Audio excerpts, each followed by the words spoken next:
እሺ ስልካችን እየሞቀለት ተቸገርን። መንስኤው ምንድነው? ለመሞቁ እንዳይሞቅስ ደግሞ ምን ማድረግ አለብን? ስልካችን ሲሞቅስ ደግሞ ወዲያው ማድረግ ያለብን ነገሮች ምንድናቸው? ይህን ቪዲዮ እስከ መጨረሻው ተከታተሉ፣ መልሶቹን ታገኛላችሁ። አካውንትን ፎሎ ማድረግ እንዳትረሱ። መልካም ቆይታ። ስልክ የሚሞቅባችሁ ሰዎች የሚሞቅበትን ምክንያት፣ ከዛ ደግሞ ችግሩ እንዴት መቅረፍ ይቻላል የሚለውን ጉዳይ እንድናወራበት ፈልገናል። ስለዚህ ስማርት ስልክም ሌላም ስልክ ያላችሁ ሰዎች እጃችሁ ላይ ስልክ ሲሞቅ ከዛ ደግሞ ቻርጅ ሲደረግ ደግሞ ቻርጅ የተደረገ ደግሞ የሚጠቀሙ ሰዎች አሉ አይደለ?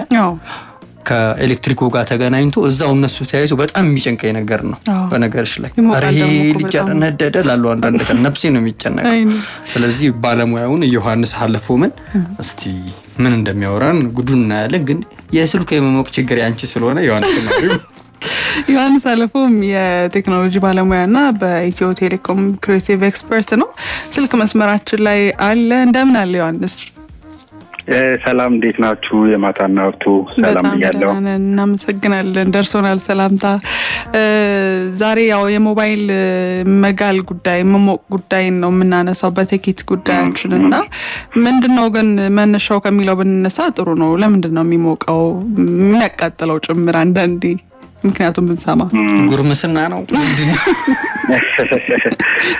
በጣም ጥሩ ቶፒክ ነው። አክቹሊ በጣም ብዙ ሰው የሚቸገርበት ነው። ስለዚህ የሞባይል ስልክ መሞቅ በሶስት ዋና ዋና ችግሮችን በሶስት ዋና ዋና ነገሮችን ከፍላቸዋለን። አንደኛው ሶፍትዌር ነው። ሁለተኛው ደግሞ ከባትሪ ጋር ተያይዞ ነው። ሶስተኛው ደግሞ ሃርድዌር ነው የሚሆነው። ስለዚህ ከሶፍትዌር ጋር ስንሄድ ምንድነው ባትሪ እንዲሞቅ መንስኤ ሊሆን የሚችሉ ከሶፍትዌር ጋር ተያይዞ ያሉ ችግሮች ብዙ መተግበሪያዎች ወይም ደግሞ አፕሊኬሽኖችን በአንድ ጊዜ ክፍት ማድረግ ከአቅሙ በላይ ስልኩን ጫና ስለምንፈጥርበት አንደኛው እሱ ነው። ሁለተኛው ደግሞ እዚህ ሶፍትዌር ላይ የአንድሮይድ ሊሆን ይችላል የአይኦኤስም ሊሆን ይችላል ስልካችን ሲስተሙን አፕዴት አለማድረግ ወይም ደግሞ ድርጅቶቹ የሴኩሪቲ ፓችም ከባትሪም ጋር ተያይዞ በየጊዜው ይለቃሉ ፓች አፕዴት እና እነሱን አፕዴት አለማድረግ።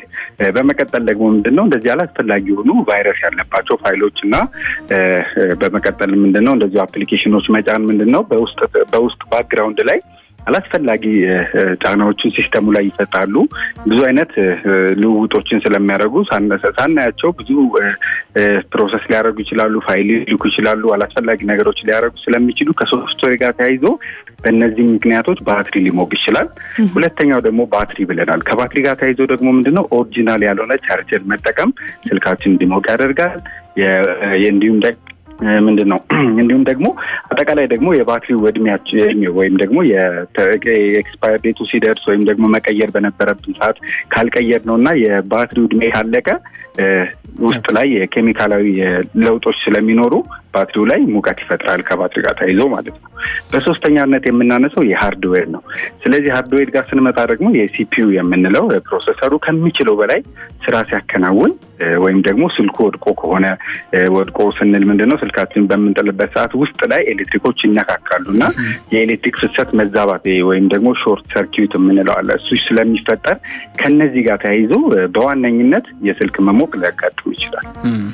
ሰው ነው የሚመስለው ግን አሁን የሆነ ሰው ለምሳሌ ብዙ ስራ ሲሰራ ጭንቅላቱ ቢዚ ይሆናል። ከዛ ሲወድቅ ደግሞ ፊዚካል የሆነ ደግሞ ህመም አለው፣ አካላዊ ህመም አለው። ልክ ሰው ነው የሚመስለኝ ማለት ስታወራው የሰው አይነት ስሜት ነው የተሰማኝ ዮሐንስ። ሌላም እኔ ምን እንደሚጨንቀኝ ልንገርህ። ያው ስልክም እንደዛ አይደል የሰው ልጅ አስተውሎቱ ኤአይ ቤዝድ የሆኑ ስልኮች እየመጡ ነው። ያ ምንድነው አፍተሮል የሰው ልጅ አስተውሎቱ ሰው ሰራሽ አስተውሎቱ የምንለው አፍተሮል ሰው ነው የሚሆነው። እዛ ጋር ያስባል፣ ይጨናነቃል፣ ይናደዳል እና አንዳንዴ አሁን እየተሰሩ ያሉ ኤአይዎች እንደምታውቁት አግሬሲቭ እየሆኑ እየተናደዱ ሰው ልጅ ላይ ሁላ ጉዳት እያደረሱ ነው። ስለዚህ ሰው በለው በቃ። አንድ ሰዎች ስልክ ሲጠቀሙ ሳይ እኔ አላረግም እኔ ሀብቱ አላረግም እንደዚህ። ሰዎች ግን ስልክ ሲጠቀሙ ሳይ ቻርጅ እየተደረገ ከዛ ደግሞ ስልኩን ደግሞ ማውራት የሚፈልጉ ሰዎች አሉ፣ ወደ ጆሮአቸው ላይ አምጥተው ማለት ነው።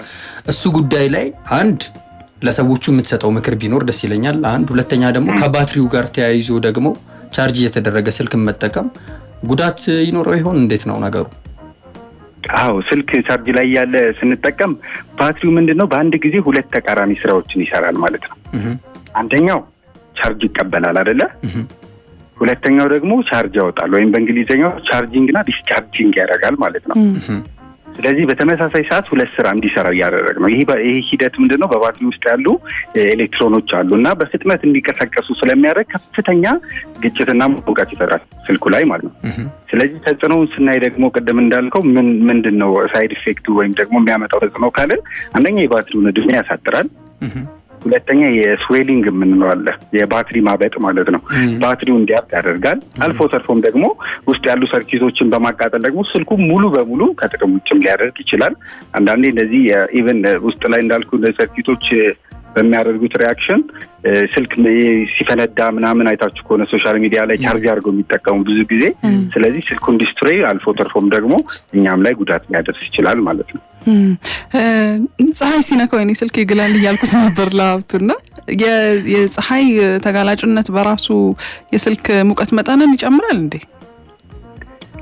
አዎ የፀሐይ ተጋላጭነትና እንዲሁም ደግሞ በጣም ስክሪኑን ብራይትነሱን ከፍ አድርገን በምንጠቀምበት ሰዓት እንዲሁም ደግሞ ምንድነው ቀጥታ ለፀሐይና ሙቀት ላላቸው ነገሮች ተጋላጭ ማድረግ ስልኩን የበለጠ ሙቀት ለምን ኦልሬዲ ቅድም እንዳለው ውስጥ ላይ ያለው አፕሊኬሽኖች እየሰሩ ነው፣ ሌሎች ነገሮች እያደረጉ ነው። ባክግራውንድ ላይ ብዙ ነገር አለ።